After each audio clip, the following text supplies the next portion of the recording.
እንግዲህ ቅድም የጀመርኩትን ኩኪስ እንደዚህ አድርጌ ፓትራይ ሞልቻለሁ ማለት ነው። ከዛ ወደ ኦቨን ይገባል ማለት ነው። ኦቨኑ መጀመሪያ በ200 ዲግሪ ሴልሺየስ መሞቅ አለበት። ከዛ በኋላ 180 ላይ ከታችም ከላይ ማድረግን እንከፍታለን ማለት ነው። ከዛ ያው እንጠብቀዋለን እስኪበስል ማለት ነው። ሲበስል ደግሞ ከለሩን አሳያችኋለሁ ማለት ነው።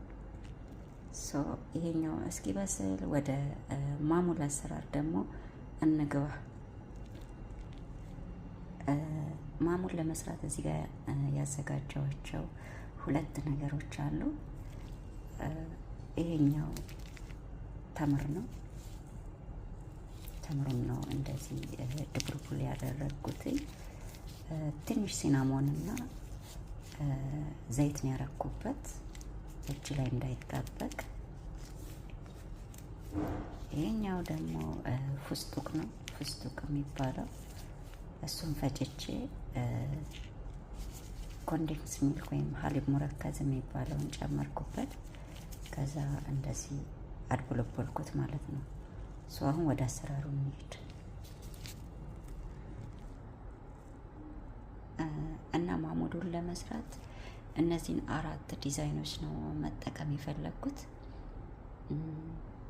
ያው እናንተ ያላችሁን ዲዛይን መጠቀም ትችላላችሁ።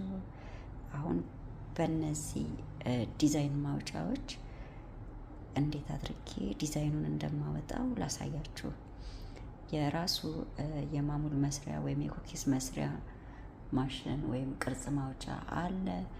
እሱን ከተጠቀማችሁ ሞር ቆንጆ ነው። ካሌላችሁ ግን አቤት ውስጥ ዲዛይን ሊሰጣችሁ በሚችለው ነገር መጠቀም ትችላላችሁ።